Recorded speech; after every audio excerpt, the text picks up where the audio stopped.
Sharia নিয়ে কাজ করব। আমরা রুকিয়াতুশ শারিয়া নিয়ে কাজ করব। এটা যেহেতু আমাদের ধরেন যে আমরা উম্মতের খেদমত করব।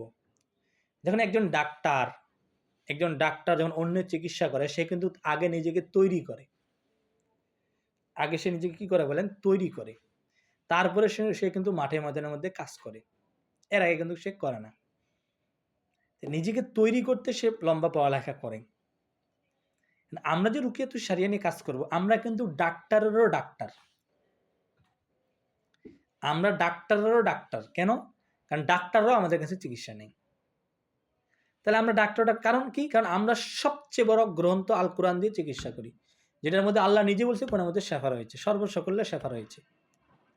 তো এই জন্য আমরা যে অন্যের চিকিৎসা করব। এখন ধরেন আপনি মাদ্রাসার মধ্যে খেদমত করতেছেন, মাদ্রাসার মধ্যে খেদমত করছেন। এখন আপনি মাদ্রাসার মধ্যে ধরেন যে লুচ্চামি করছেন বা চুরি করছেন, আপনার পরিবারে কি যাবে? অবজেকশন। এই পরিবারে আপনার চুরির প্রভাব পরিবারে কিন্তু যাবে। যে আপনি চুরি করছেন, আপনার পরিবারে কিন্তু এর প্রভাব যাবে, যে চোরের বাপ বা চোরের বেটা বা চোরের মা, এমন একটা প্রভাব যাবে। এটা কিন্তু স্বাভাবিক। আর আপনি যদি আলহামদুলিল্লাহ খুবই ভালো পর্যায়ে একটা কাজ করেন, তা আপনার পরিবারের মধ্যেও প্রভাব যাবে যে আলহামদুলিল্লাহ হুজুরটা অনেক ভালো, আপনার সন্তানটা ভালো, এটা প্রভাব যায়। এই জন্য রুকিয়াতুশ শারিয়া নিয়ে যে আপনি কাজ করবেন, আপনার উপর ডিপেন্ড করে যে আপনার পরিবারের উপরে আঘাত যাবে না নাই। আপনি যদি নিজেই আলহামদুলিল্লাহ পারফেক্ট হন, কিয়ামত পর্যন্ত আপনার পরিবারের উপরে কোনো আঘাত আসবে না। আর আপনার ভিতরে যদি ভেজাল থাকে, তাহলে পরিবারের উপরে ভেজাল যাবে। এই জন্য আপনাকে আমাকে আগে তৈরি হতে হবে। আপনাকে আমাকে আগে কি হইতে হবে? তৈরি হতে হবে। কিভাবে তৈরি হবেন? তৈরি হওয়ার জন্য কোনো সাধনা করতে হবে না। তৈরি হওয়ার জন্য কোনো সাধনা করতে হবে না।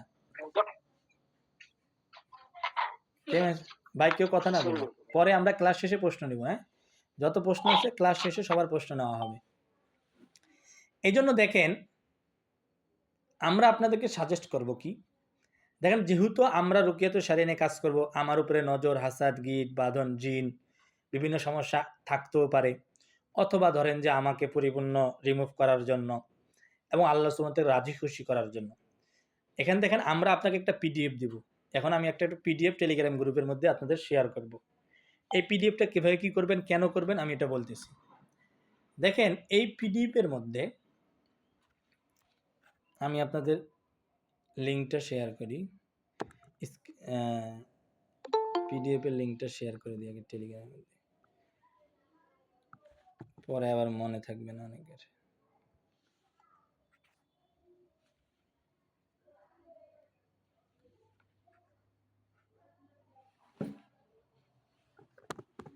আচ্ছা, ক্লাস শেষেই দিই,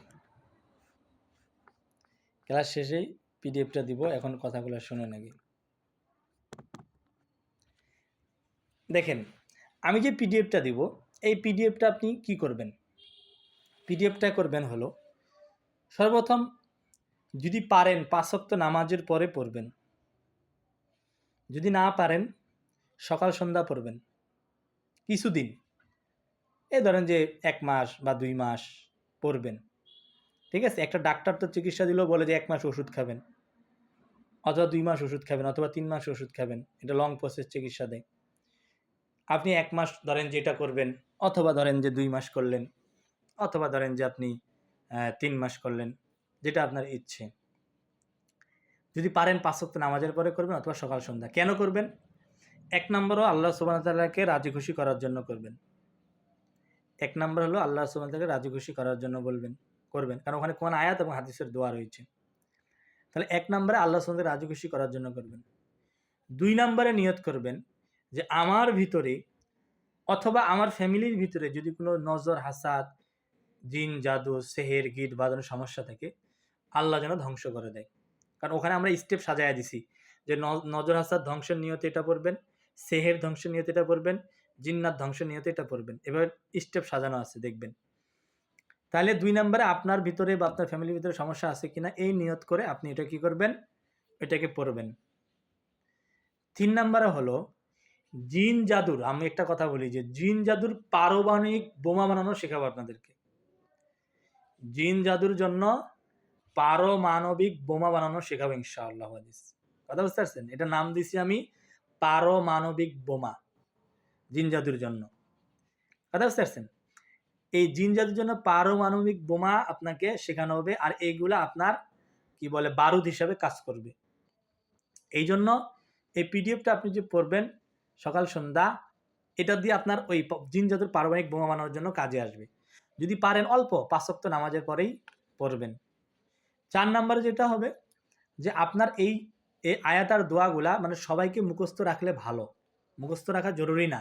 কেন ভালো? যেই কোনো প্রাথমিক ঝাড়ফুঁক চিকিৎসার জন্য আপনার এইগুলা কাজে আসবে। যে কোনো মানে প্রাথমিক একটা ঝাড়ফুঁক, প্রাথমিক একটা চিকিৎসা যে আছে, এগুলার জন্য আপনার কাজে আসবে। এই জন্য এটা মুখস্থ করে নেওয়া ভালো, জরুরি না, করতে পারলে ভালো।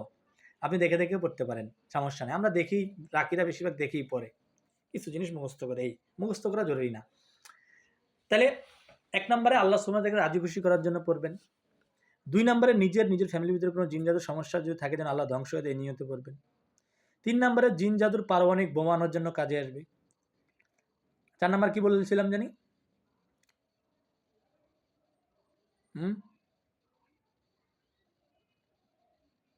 তার মনে আছে? আমার মাথাতে হারাই গেল।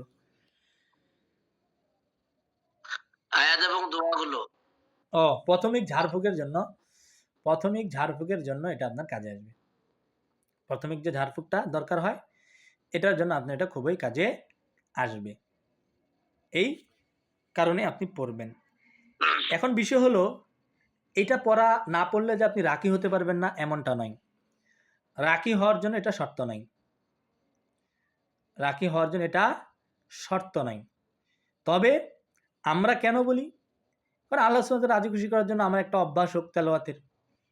2 নম্বরে ধরেন যে আমার ভিতরে জিন জাদু, নজর আসর, গীট বাঁধানোর সমস্যা থাকতে পারে, এটা সেলফ রুকিয়া হিসেবে কাজ করবে। 3 নম্বরে জিন জাদুর পারমাণবিক বোমার বারুদ হিসেবে কাজ করবে। 4 নম্বরে এই আয়াতগুলা দোয়াগুলা আমার যে কোনো প্রাথমিক ঝাড়ফুঁকের জন্য, যে কোনো প্রাথমিক তেল পড়া পানি করার জন্য, মানে আপনার নর্মালিভাবে এগুলা কাজে দিবে, বহুত কাজে দিবে, খুব পাওয়ারফুল কাজ দিবে। বুঝতে পারছেন? এই জন্য এই বিষয়গুলোকে আয়ত্ত করা। পড়লে ধরেন যে প্রতিদিন পড়লে এটা ধরেন যে এটা মুখস্থর মতনও হয়ে যাবে 1 মাসের ভিতরে, 2 মাসের ভিতরে। আর আমাদের ভিতরে টুকটাক সমস্যা থাকতেও পারে। না পারলেও সকাল সন্ধ্যা পড়বো ইনশাআল্লাহ। এটা হলো 1 নম্বর।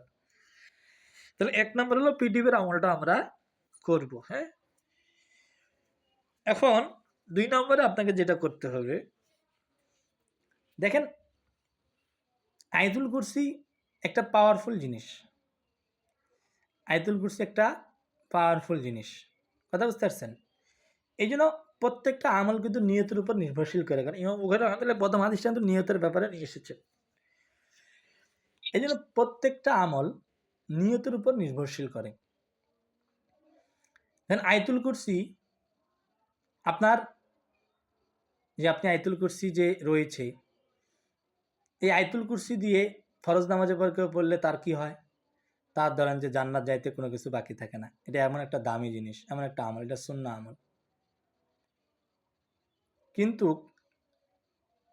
আচ্ছা, আয়াতুল কুরসি আমলের বিষয়টা আমরা পরে আলোচনা করবো, তার আগে কিছু আলোচনা করি। রাকি হওয়ার জন্য আপনাকে কিছু জরুরি কাজ করতে হবে, এগুলো আগে বলে দিই, নাহলে এগুলো আপনারা বুঝবেন না। দেখেন, রাকি হওয়ার জন্য আমাদের যেটা জরুরি এবং আপনাকে করতে হবে, যখন আপনার ভিতরে আপনি একজন রাকি হবেন, অর্থাৎ রাকি কাকে বলে? যে অন্যের জন্য কি করে? কোরআন সুন্নাহ, কোরআন আয়াত হাদিসের এবং নিজস্ব দোয়া দিয়ে কি করে? ঝাড়ফুঁক করে, তাকেই তো রাকি বলে। আর মার্কিকে বলে যে রুকিয়া নেয় শুনে, তাকে মার্কি বলে। তো একজন রাকির ভিতরে কখনো মুনাফিকি থাকতে পারে না। একজন রাকির ভিতরে কোনো মুনাফিকি থাকতে পারে না। কারণ একজন রাকি যদি, হ্যাঁ, তার কবিরা গুনাহ হতে পারে, কিন্তু মুনাফিকি করা যাবে না। এই জন্য রাকির একটা সার্টিফিকেট দরকার। কি সার্টিফিকেট? দেখেন, আমরা প্রত্যেক রাকিকেই বলি যে ভাই আপনি আজ হোক কাল হোক, আপনি জীবনে একবার হলেও তাকবীর উলার সহিত 40 দিন নামাজ পড়বেন। সর্বনিম্ন 40 দিন, সর্বনিম্ন 40 দিন তাকবীর উলার সহিত নামাজ পড়বেন একজন রাকি। তাকবীরুল্লাহ কি? ইমাম সাহেব প্রথম যে তাকবীর দেন, অনেক জেনারেল শিক্ষিত আছেন, ইমাম সাহেব ফরজ নামাজের মধ্যে যে প্রথম তাকবীরটা দেয়, এটাকে বলে তাকবীরে উলা। এটার সাথে নামাজ পড়বেন 40 দিন সর্বনিম্ন। উপরে যদি 2 মাস 3 মাস, আমাদের আকাবিরে দেওবন, আকাবিরে আসলাফরা আলহামদুলিল্লাহ এরা তো এদের জিন্দিগিতে এমন দেখেছি 15 বছর 18 বছর 10 বছর পর্যন্ত এই তাকবীরের নামাজকে ছাড়ে নেই। কাসেম নানতুবি রহমতুল্লাহ আলাই, কাসেম নানতুবি রহমতুল্লাহ আলাই তিনিকে যখন ইংরেজরা ফাঁসির রায় ঘোষণা দিয়ে দিলেন যে তাকে ফাঁসি দেওয়া হবে বা তাকে ধরো, তো তিনি দারুল উলুম দেওবন্দের মধ্যে ছিলেন। তখন ইংরেজরা গেছে, যাই বলতেছে কাসেম কিদার মে হ্যাঁ, তো কাসেম আব্দুল্লাহ একটু মানতিক খাটাইছেন, ওখান থেকে সরে যা বলছে কুচদের পেলে ইদার থা। তো ইংরেজরা একটু কিন্তু মাথা মোটা, কথা বুঝতে পারছেন।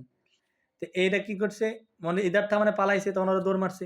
তো কাসেম নাজর রহমতুল্লাহ কি করছেন, নৌকা আত্মগোপনে গেছেন।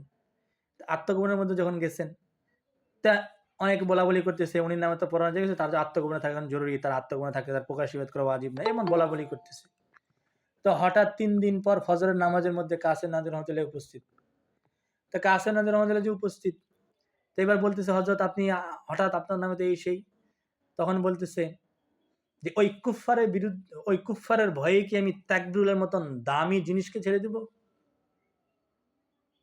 হ্যাঁ, ওই কুফফারের ভয়ে কি আমি তাকবীরের মতন দামি নামাজকে ছেড়ে দিব? তখন বলতে তাহলে এতদিন কেন করলেন? কয় আমি তো এই জন্য করেছি, কারণ আমি আমি তো কিতাব পড়েছি যে রসুল আকরাম সাল্লাল্লাহু আলাইহি ওয়াসাল্লামকে এরকম কুফফাররা ধরতে আসছিল, আল্লাহ রসুল 3 দিন হেরা গয়ে আত্মগোপনে ছিল।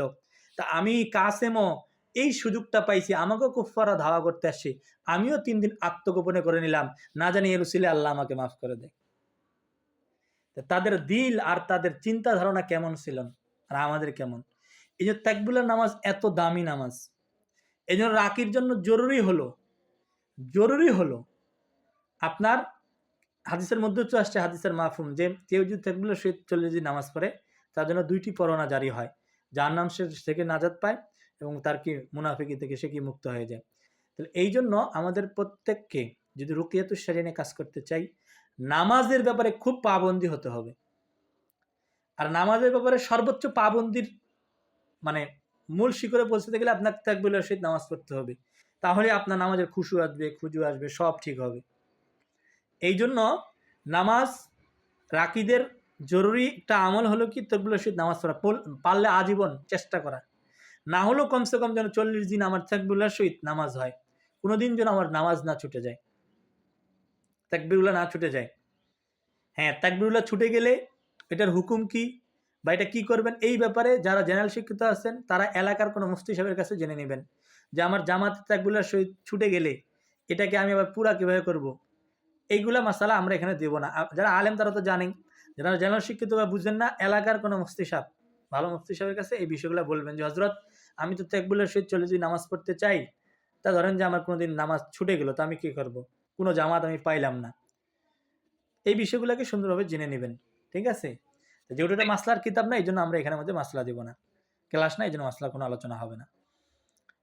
এই জন্য আমরা প্রত্যেকেই রুকিয়াতুশ শারিয়া নিয়ে কাজ করার নিয়ত করলে নামাজের ব্যাপারে খুব পাবন্দি হতে হবে, খুবই। আমরা কিন্তু নামাজের মধ্যে উদাসীন বেশিরভাগ, মাদ্রাসায় পড়ালেখা, মাদ্রাসায় খেদমত করি, শিক্ষকতা করি, কিন্তু নামাজের ব্যাপারে উদাসীন, যে আমার ঠিক করে পড়ি না। আলহামদুলিল্লাহ যারা মসজিদের ইমামতি করে এদের তো পড়া লাগে না, এদের না চাইলেও নামাজ পড়তে যাওয়া লাগে, মন না চাইলেও, এই জন্য এদের একটা সুযোগ। ঠিক আছে, এই জন্য ভাই আমাদের রাকি হয়ে কাজ করার জন্য প্রথম আমল কি, 40 দিন তাকবীরের সহিত নামাজ পড়তে হবে। 1 নম্বর আমল রাকি হওয়ার জন্য জরুরি আমল, এটা জরুরি, অনেক জরুরি। নামাজ ছাড়া কোনোদিন ভালো নামাজ ছাড়া কোনোদিন ভালো রাকি হওয়া যায় না, কথা বুঝতে পারছেন। 2 নম্বরে হলো যে আজ থেকে আমি যতদিন বেঁচে থাকবো প্রত্যেকটা কাজের মধ্যে রসুলের সুন্নাহ কি রয়েছে, রসুলের আদর্শ কি রয়েছে, এইটাকে খুঁজে খুঁজে আদায় করা।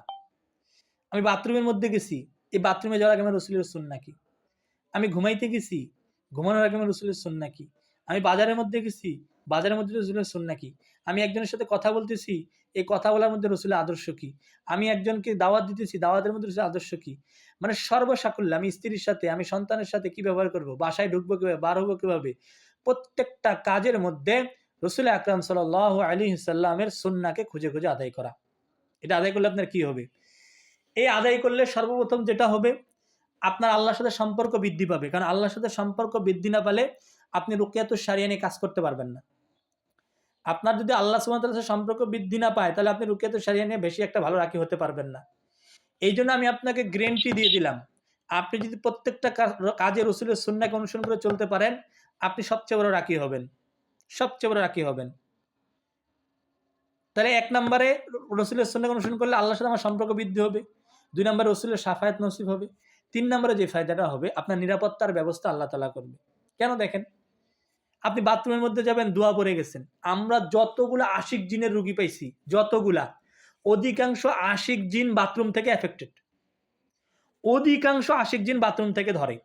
যারা মহিলা মাদ্রাসার মধ্যে মহিলা মাদ্রাসা চালান, দেখবেন অধিকাংশ মহিলা মাদ্রাসার মেয়েদের কি পিরিয়ডের সমস্যা, মাদ্রাসা থাকলে পেট ব্যথা, বাসায় থাকলে ঠিক, পিরিয়ড ঠিক করে হয় না, বিভিন্ন সমস্যা হয়। কেন? এগুলো আলোচনা করব পরে। মানে বাথরুমের মধ্যে জিন্নাত যে থাকে, এটা রাসূল সাল্লাল্লাহু আলাইহি ওয়াসাল্লাম তো নিজে শিখে গেছে যে এই দোয়া রাসূল কেন শিখাইছেন, কারণ বাথরুমের মধ্যে দুষ্টু নারী এবং পুরুষ জিন্নাত থাকে। যখন আপনি বাথরুমের মধ্যে যান, যদি দোয়া পড়ে না যান, তাহলে আপনার কি হবে, সে লজ্জাস্থান নারী এবং প্রেমে পড়ে যায়, তখন এক পর্যায়ে আপনাকে এফেক্টেড করে। এই জন্য অধিকাংশ মানুষ আজকে অসুস্থ কেন? এই যে একে জায়গায় বাথরুম, একে জায়গায় গোসলখানা, কোনো ভেদাভেদ নাই, পর্দা নাই, কিচ্ছু নেই। এগুলো আমরা পরে আলোচনা করব। মানে দেখেন, এইখানেও যদি আপনি দোয়া রসুল অনুসরণ করে যান, তাহলে আপনাকে জিন দেখা পাইতেছে না। দেখেন, ঢাকা শহরে যারা বসবাস করেন, ঢাকা শহরে যারা বসবাস করেন, ঢাকা শহরের মধ্যে বাসওয়ালা বলে বাম্পা দেন, বাম্পা দেন। কেন বাম্পা দিবেন? বাম্পা দিয়ে যদি আপনি নাবেন, আপনার কোনো রিস্ক নাই, পা ভাঙ্গার কোনো রিস্ক নাই। কিন্তু আপনি যদি ডান পা দিয়ে নাবেন, আপনার পা ভেঙেও যেতে পারে, মস্কও যেতে পারে, সব রিস্ক আছে। তো এবার হাদিসের দিকে তাকান, যানবাহন থেকে রাসূল আকরাম সাল্লাল্লাহু আলাইহি ওয়াসাল্লাম বাম পা দিয়ে নামতে পড়ছে, তাহলে বাম পা নামার কারণে আমি নিরাপত্তা পেয়ে গেলাম। আমি এক রুগীর কাজ করতেছি, মানে রাসূলের হাদিসের মজেজা দেখে ওদিন আমার চোখে পানি আসছে। উনি বাংলাদেশ ক্রিকেট বোর্ডের একজন কোচার। তো তার মেয়ের ৫ দিন ধরে ধরেন যে বাথরুম হয় না, টোটাল ঢাকা মেডিকেল কলেজ বড় বড় ডাক্তার হেঁপায় গেছে, বাথরুম হয় না। লাস্টে মেশিন ঢুকায় বাথরুম বানিয়ে গেছে, পায়খানা রাস্তা কেটে গেছে। তো অনেক জায়গায় দেখাইছে। তো পরবর্তীতে একজন মুদাব্বির বলছে যে, যাত্রাবাড়ির এক মুদাব্বির বলছে, যেটা আমাদের দ্বারা হচ্ছে না, আপনি রাকিব সাদ্দামের সাথে একটু যোগাযোগ করেন। আমার নাম্বার দিয়ে দিছে। তিনি আমাকে ফোন দিয়ে কান্না সে বলছে এই অবস্থা। তা আমার শুনে খুব কষ্ট হলো যে ৭ বছরের বাচ্চা, হ্যাঁ, মায়া লাগলো। তা আমি কোনো কথাবার্তা না, আমি বলছি যে আমি নামাজটা পড়ে ওকে ভিডিও কলে আনেন। তো ভিডিও কলের মধ্যে আনছে, আমি আসর থেকে মাগরিব রুকিয়া করছি, মাগরিব পরে তার বাথরুম হয়ে গেছে আলহামদুলিল্লাহ। তৎক্ষণাৎ মানে বাথরুমটা হয়েছে। তো পরবর্তী জিনটাকে যখন ধরা হলো, যে বাথরুম বন্ধ করছে, মানে রাসূলের হাদিসের মধ্যে দেখে আমি অবাক হয়ে গেছি। তখন সে বলতেছে, কেন আপনারা খানাগুলা ঢাকা দিয়ে রাখতে পারেন না? খাবারগুলা ঢাকা দিয়ে রাখতে পারেন না? আপনার সন্তান খাবার খাইছে, আপনারা খানা এভাবে রাখছেন, লোভনীয় খানা। আমার সন্তান দেখে অনেক বাহান ধরছে, কাঁদছে, খাইতে গেছে, আপনার মেয়ের হুজুট খাইছে, আপনার মেয়ের বাড়ি খাইছে। এইজন্য আমি আপনার মেয়ের ১২টা বাজিয়ে দিছি। আপনারা খানাটা ঢাকা দিয়ে রাখলে তো আমরা আর দেখা পাই না।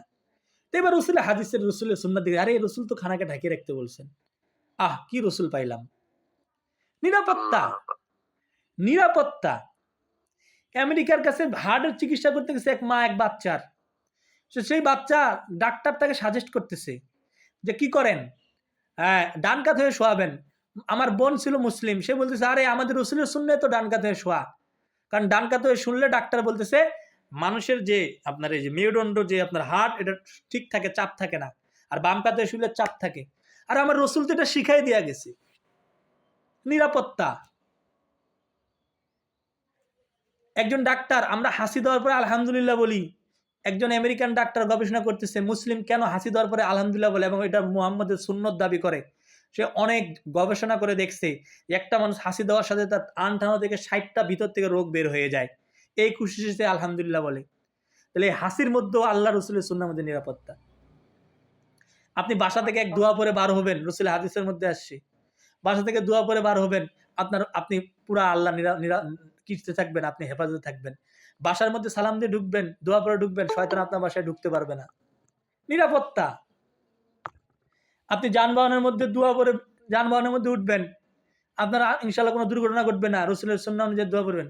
নিরাপত্তা। কত আপনাকে কারগুজারি শোনাবো। তাহলে যেই দুনিয়াবি আখেরাত, আমি যেন আমাদের শায়েখ মুফতি মুস্তাকুন নবী কাসিমি সাহেব একটা কথা বলেন যে সকালবেলা সূরা ইখলাস 3 বার পড়া, ফালাক 3 বার পড়া, নাস 3 বার পড়া হাদিসের মধ্যে আসে তোমাদের সমস্ত বিপদ থেকে বাঁচাবে। আমি মুস্তাকুন নবী আরো বলি, তোমাদেরকে শারীরিক মানসিক সর্বসাকুল্যে তোমাকে সর্বক্ষতি থেকে আল্লাহ হেফাজত করবে, কারণ এটা রসুলের জবান থেকে যেহেতু বের হইছে, এটা দামি জিনিস। আমার রসুল বলছে সকালবেলা সূরা ইখলাস ফালাক নাস 3 বার করে পরে সন্ধ্যা পর্যন্ত আল্লাহ হেফাজতে থাকবা। আপনার এই কথার মধ্যে একিন নাই। মুদাব্বির সাহেব, আপনার হুজুর সাহেব বলছে সকালবেলা এটা তুই কি করবি, এই এই সাধনা করবি, তাহলে তোর নিরাপত্তা হবে, আপনার এটার প্রতি একিন। এই জন্য নিরাপত্তা নাই। কয় তুই 1,25,000 বার জাকাত আদায় করবি, তাহলে তোর নিরাপত্তা আসবে। আমি চ্যালেঞ্জ দিয়ে বলতেছি, আমার কথা রেকর্ড করে নেন, চ্যালেঞ্জ দিয়ে বলতেছি, পৃথিবীর বুকে সবচেয়ে বড় নিরাপত্তা দিতে পারে রসুলের সুন্নাহ। আপনি জিন জাদু নজর হাসাদ গিট বাঁধন আপনার কিচ্ছু করতে পারবে না, যদি আপনি পরিপূর্ণ একিনের সহিত রসুলের সুন্নাহ অনুযায়ী চলেন। সর্বোচ্চ নিরাপত্তার ব্যবস্থা রসুলের সুন্নাহ আপনাকে করবে। এটাই আমাদের সম্পদ, এটাই আমারও সম্পদ। আমার কোনো সম্পদ নেই নিরাপত্তার জন্য। কয় নুরি মুয়াক্কেল লাগবে, অমুক মুয়াক্কেল লাগবে, সব গলত, সব গলত। আপনি আজকে থেকে রসুলের সুন্নাহ পরিপূর্ণ অনুসরণ করে কাজ করবেন, এবং আমি যেভাবে বলবো, পরবর্তী যদি আপনার কোনো ক্ষতি হয় বা আপনার ফ্যামিলির হয়, আপনার চিকিৎসা আমি রাকি সাদ্দাম ফ্রি করবো। রুকিয়া ফাউন্ডেশন আমি না করলে আমার কর্মীরা করে দিয়ে আসবে, রুকিয়া ফাউন্ডেশন বাংলাদেশে। কিন্তু আপনাকে প্রত্যেকটা কাজে, আমি বলতেছি না যে আপনি খালি সুন্নত নিয়ে পড়ে থাকেন। আপনি বিবির কাছে গেছেন, আপনি চিন্তা করেন যে এখানে আমার রসুলের সুন্নাহ কি। আপনি ঘরে ঘুমাইতে গেছেন, এখানে রসুলের সুন্নাহ কি। সকালে ঘুম থেকে উঠছেন, রসুলের সুন্নাহ কি। এগুলো তো আমি করিয়ে। এই জন্য আমি বলি যে ভাই, সবাই কিন্তু বাতি বন্ধ করে ঘরের, সবাই কিন্তু দরজা লাগায়, সবাই কিন্তু বিছনা ঝাড়ে, সবাই কিন্তু কাপড় পরিবর্তন করে, সবাই কিন্তু ঘানা ঢাকে, সবাই কিন্তু নেকি পায় না। সবাই কিন্তু নেকি পায় না। কেন পায় না?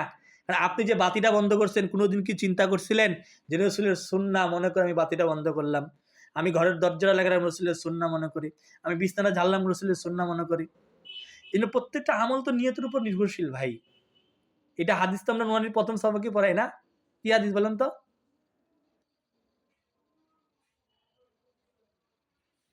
এই জন্য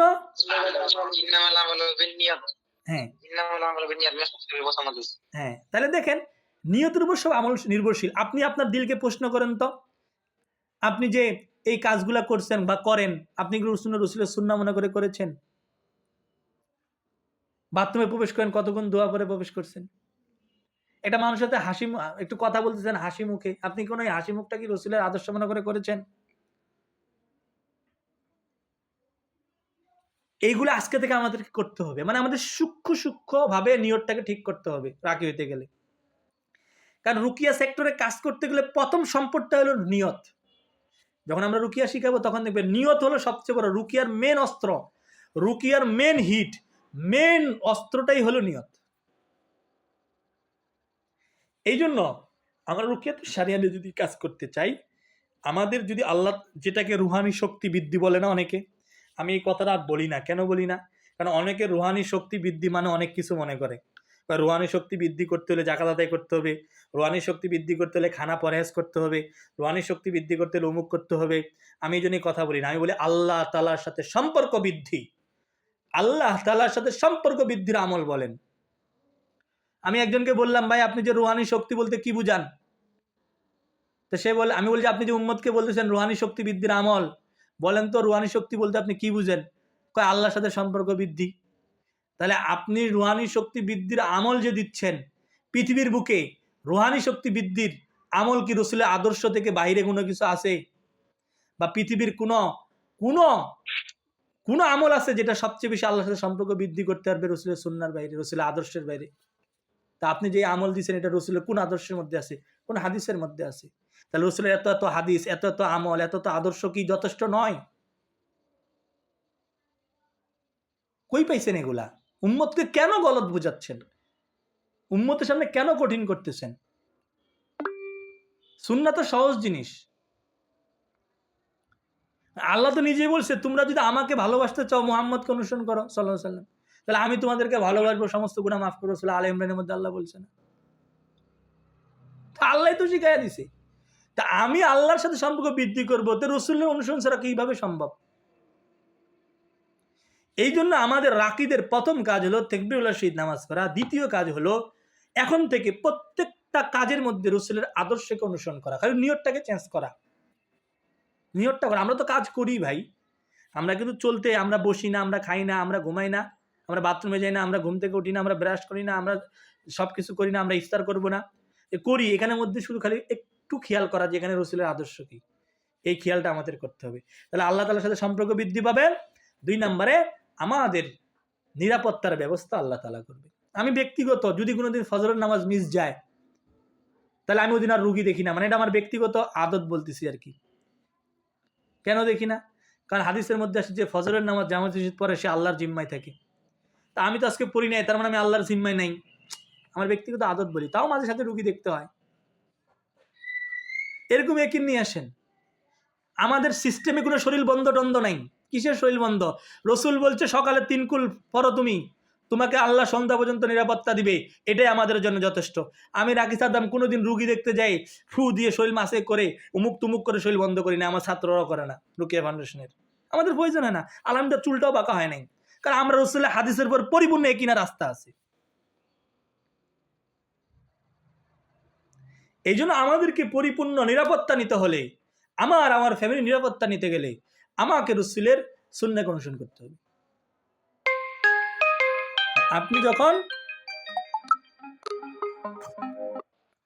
আপনি যখন রসুলের সুন্নাহকে অনুসরণ করবেন, রসুল আকরাম সাল্লাল্লাহু আলাইহি ওয়াসাল্লামের সুন্নাহকে অনুসরণ করবেন, তখন কিন্তু আপনার নিরাপত্তার ব্যবস্থা আল্লাহ তাআলাই করবে। নির্ভয়ে নিশ্চিন্তে কাজ করবেন। এই জন্য রাখি হওয়ার জন্য 2 নম্বর আমল কি? প্রত্যেকটা কাজে রসুলের সুন্নাহকে অনুসরণ করা। এটা 2 নম্বর কাজ আপনার, প্রত্যেকটা কাজে। তাহলে আজকে আমরা আপনাদেরকে 3টা সবক দিলাম।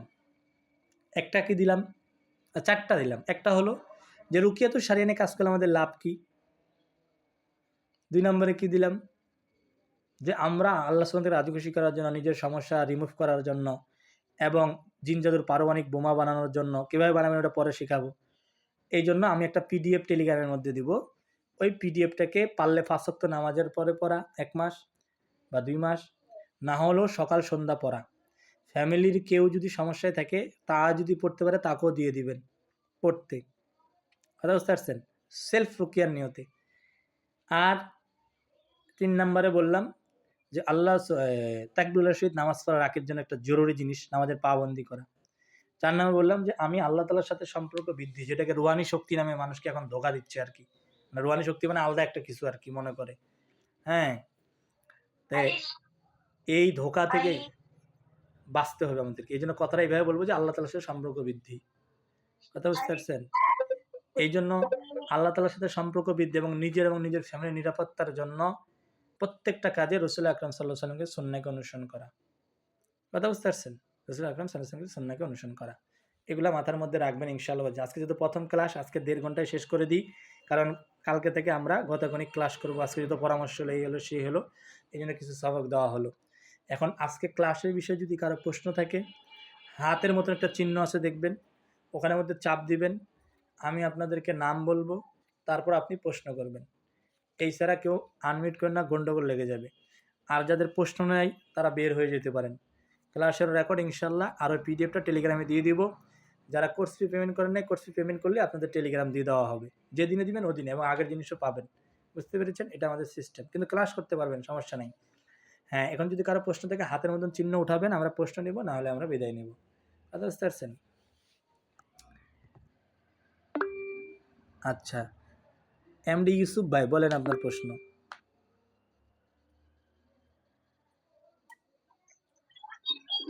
যদিও আসসালামু আলাইকুম, আচ্ছা, জি। যদিও এটা মাসালা ক্লাস না, কিন্তু এরপরে মাসালা জানতে বা আমাদেরকে বলে দিলে সুবিধা হইতো, যেহেতু আমরাও আপনার ছাত্র হিসেবে মাসালাটা জানার অধিকার রাখি। কোনটা? যে 40 দিনের টার্গেটে যদি কেউ তাকবীরুল্লাহ না মিস হয়ে যায় তখন কি করব, এটা আমার একটু প্রয়োজন। আচ্ছা, এই বিষয়ে উলামায়ে কেরাম আমাদেরকে যেটা বলেন, মানে একজন মুফতি সাহেবের কথা আমি নকল করে বলতেছি, আমার কথা না, যে তকবীর উলার সহিত 40 দিন নামাজের মধ্যে যদি একটা তকবীর উলা আপনার মিস হয়ে যায়, তাহলে আপনার করণীয় হলো যে আশেপাশে আর কোনো জামাত আছে কিনা খোঁজা। কোথাও জামাত হয় কিনা, অথবা কোনো মাদ্রাসায় জামাত হয় কিনা এটাকে খোঁজা। যদি তাও না পান, যদি তাকবীরুল্লাহ নামাজটা আপনি না পড়তে পারেন, তাহলে এটা আপনার বাতিল হিসেবে গণ্য হবে। আপনার ধরেন যে 20 দিন পরে এই ঘটনা ঘটছে, তাহলে আপনার 20 দিন বাদ আবার আপনাকে পুনরায় একদিন হিসাবে শুরু করতে হবে। মানে আপনার এই 20 দিনের হিসাবটা বাদ হয়ে যাবে। তখন আপনাকে পুনরায় আবার একদিন, মানে আবার আপনাকে 40 দিন ট্রাই করতে হবে। বলতেছে এইটা কেন? একটা মানুষ যখন বারবার 40 দিন তকবীরুল্লাহ শহীদ নামাজ পড়ার চেষ্টা করবে, এই যে তার চেষ্টা করতে করতে করতে তার এমন পর্যায়ে আসবে, তার ঈমান অনেক বৃদ্ধি পেয়ে যাবে, নামাজের ব্যাপারে তার প্রচুর আগ্রহ বেড়ে যাবে, হ্যাঁ, আল্লাহর প্রতি তার প্রচুর আস্থা বিশ্বাস বেড়ে যাবে। এই জন্য এই মাসালাটা মুফতি সাহেব বলছেন যে 30 দিন নামাজ পড়ছেন তাকবীরুল্লাহ শহীদ, একদিন এক ওয়াক্ত নামাজ তাকবীরুল্লাহ মিস হয়ে গেছে, আপনার 30 দিনের আমল কাউন্ট বাদ হয়ে যাবে তাকবীরুল্লাহ হিসাবে। আপনি নেকি পাই যাবেন, কিন্তু তাকবীরুল্লাহর যে একটা ফাজাইল সেটা পাবেন না। তখন আপনাকে আবার পরবর্তীতে ওই একদিন হিসেবে শুরু করতে হবে। বুঝতে পেরেছেন? জি। আচ্ছা, গেল। আর কারো প্রশ্ন হয়েছে? হাত উঠাবেন, হাতের মতো একটা চিহ্ন আছে, তাহলে আমি নামটা বলতে পারবো। নওশাদ ইসরাফিল ভাই বলেন। আসসালামু আলাইকুম। জি মোহতারাম, আপনি আপনাদেরকে পিডিএফ এ একটা আমল দিবেন বলছিলেন হচ্ছে টেলিগ্রামের গ্রুপের মধ্যে। জি তো মোহতারাম, আমি বলেছিলাম যে এই ব্যাপারে আমি কিছুদিন যাবত একটু মানুষকে সাহায্য করার চেষ্টা করছি রুকিয়ার মাধ্যমে। জি সেক্ষেত্রে অনেকের আমরা দেখতে পাই যারা ভুক্তভোগী তবে ট্রিটমেন্ট নিতে চাচ্ছে না। হুম। তো এই ক্ষেত্রে কি পার্সোনাল এই আমলটা দেওয়া যায় কারোর মাধ্যমে যে উনি নিজে করলে ফল না, পাবেন এগুলো ইনশাআল্লাহ? এখন তো আপনাদের চিকিৎসা শিখা নাই, হ্যাঁ, এই জন্য এখন এগুলো আপনারা কাউকে সাজেস্ট করার দরকার নাই। আপনি নিজের এখন শুধু শুনেন, আগে চিকিৎসা শিখায়, তারপরে আপনার বিষয়গুলো বুঝে আসবে। হ্যাঁ, জি ইনশাআল্লাহ। জি জাযাকাল্লাহ। জি। জামাল উদ্দিন ভাই আপনার প্রশ্ন বলেন।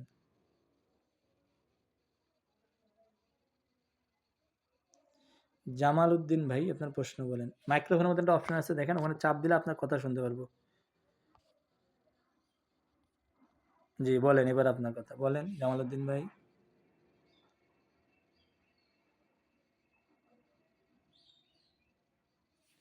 জামাল উদ্দিন ভাই বলেন। আর যে সমস্ত বোনেরা আছেন, কোনো প্রশ্ন থাকলে আমাকে পার্সোনাল মেসেজ করে প্রশ্ন করবেন, আমরা জবাব দিয়ে দেবো ইনশাল্লাহ।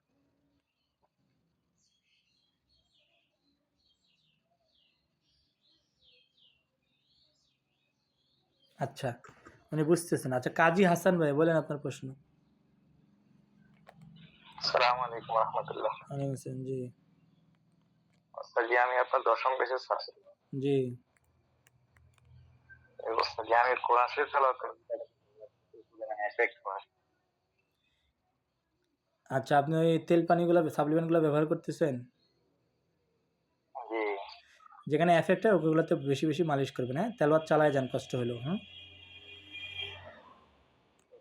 যেই তেলোয়ারটার সময় আপনি কোরআন খতমে দিচ্ছেন, তো যে তেলোয়াতের সময় আপনার এফেক্ট হবে, আয়াত নাম্বারটাকে লিখে রাখবেন, এটা খাতা কলম নিয়ে বসবেন।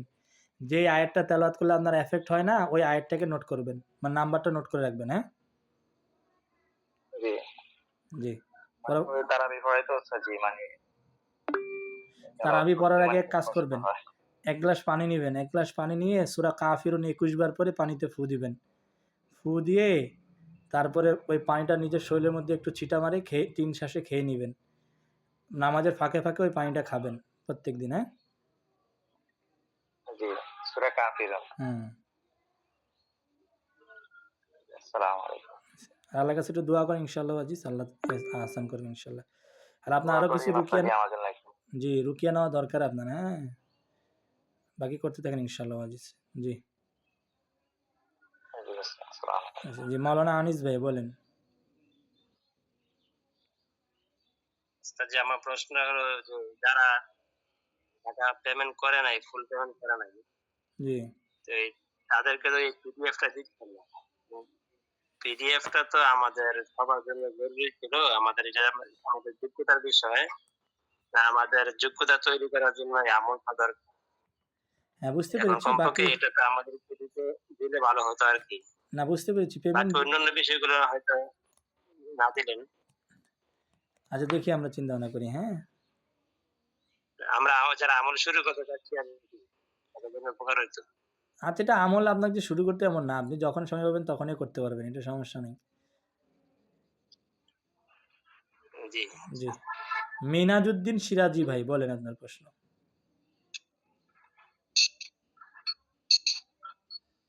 মিনাজউদ্দিন সিরাজি আইডির নাম। আসসালামু আলাইকুম ওস্তাদ জি। আছেন জি। আমার বাসায় ২ জন বেদনা রোগী আছে। জি? পরিবারে ৩ জন আছে টেনে ধরা। না, মিনাজউদ্দিন ভাই বিষয় হলো যে আপনারা যেহেতু আমার কাছে নতুন জয়েন হচ্ছেন এই জন্য আমাদের প্রতিদিনের প্রশ্নগুলা ক্লাস বিষয়ে করবেন, হ্যাঁ? যখন আপনারা মোটামুটি চিকিৎসা শিখবেন তখন চিকিৎসা বিষয়ে প্রশ্ন করবেন। যেহেতু এখন আমাদের আজকে প্রথম ক্লাস এই জন্য আমাদের প্রতিদিনের ক্লাসের প্রশ্ন প্রতিদিন করবেন। আজকে মানে পিডিএফ আমি আপনার কথা বুঝা যেতেছে না ভাই, এই জন্য আমি ক্লিয়ার বুঝি নেই। বললাম যে আমার রোগী নিয়তে কথা বুঝা যেতেছে না। আচ্ছা ঠিক আছে। আসসালামু আলাইকুম। আচ্ছা, আর মনে কারো প্রশ্ন নেই, হ্যাঁ? তাহলে আমরা বিদায় নিই। আসসালামু আলাইকুম। আচ্ছা, জি। মমিনুল ইসলাম। জি বলেন, আপনারা হাত উঠাবেন তাহলে আপনাদের নামগুলা ভেসে উঠবে, বলেন। হুজুর, আমার মা দীর্ঘদিন ধরে একটু দিনের রোগী, ঘুমাইতে পারে না রাত্রে, কি করা যায়? ওই হাত তুলতে বলেন হাত। আচ্ছা, আপনি একটু ধৈর্য ধরেন, হ্যাঁ? ক্লাসগুলো হোক। তবে আপাতত প্রথমেই কি আপনি কাজ করতে পারেন, একটা তেল নেবেন, একটা পানি। রাতে কি ঘুমের ঘরে ডিস্টার্ব করে? ঘুমের জি, ১ বছর ধরে সমস্যা। স্বপ্নে ডিস্টার্ব করে নাকি? দূর থেকে আগে স্বপ্ন ডিস্টার্ব করতো, এখন দূর থেকে ডিস্টার্ব করে। ঘুমের ঘরে করে না, ঘুমাইতে দেয় না? ঘুমাইতেও দেয় না, আবার ঘুমাইলেও টটকায়ও দেয়। আচ্ছা, আপনার আম্মাকে বলবেন হলো যে ঘুমানোর আগে যে ঘুমানোর যে সুন্নাহগুলো রয়েছে বিশেষ করে অজু করে, অজু মিসওয়াক ব্যবহার করতে বলবেন, হ্যাঁ? অজু করে মিসওয়াক করে ঘুমানোর যে সুন্নাহ আছে ৩ কুলপরে শৈল মাসে করা, আয়াতুল কুরসি পড়া, এই আমলটা করবে। আর পাশাপাশি এগুলো আমল করার পরে যখন শেষ পর্যায়ে যাবে তখন নিয়ত করবে, হায় আল্লাহ, যেই সমস্ত জিন্নাত আমাকে ঘুমের ঘরে ডিস্টার্ব করে, যদি তাদের হেদায়েত থাকে আপনি তাদের হেদায়েত দিবেন, যদি না থাকে তাদেরকে ধ্বংস করে দিবেন। এই নিয়ত করে সূরা লাহাব পড়বে 11 বার এবং সূরা বাকারার 148 নম্বর আয়াত পড়বে 11 বার, হ্যাঁ? এটা প্রাথমিকভাবে দিয়ে দেন। সূরা আর বাকারা 148 নম্বর আয়াত। জি। আর আপনার বুকের মধ্যে, কপালের মধ্যে, নাভির নিচে আতর মেখে নিতে বলবেন একটু ঘুমানোর আগে, হ্যাঁ? ঠিক আছে। জি, জি। জি, এটা প্রাথমিক হিসেবে দেন, ইনশাল্লাহ ফায়দা হবে ইনশাল্লাহ। জি, নাইম মোল্লা ভাই আপনার প্রশ্ন বলেন।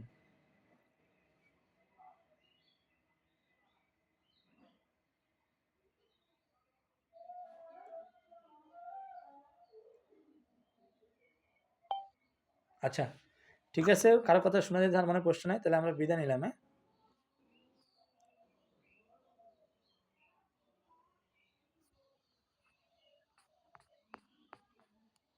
জি, নাইম মোল্লা ভাই বলেন। আসসালামু আলাইকুম। জি, ওয়ালাইকুম আসসালাম। জি। মাথার যন্ত্রণা, পেট যন্ত্রণা এরকম যদি কেউ আসে জি, তবে তাকে ঝাড়াতে গেলে কি করতে হবে? আজকে যেটা আলোচনা হয়েছে আগে এটা ফলো করেন, হ্যাঁ? জি জি। জি, ঠিক আছে ইনশাল্লাহ। বিদায় নিলাম। আচ্ছা। আসসালামু আলাইকুম।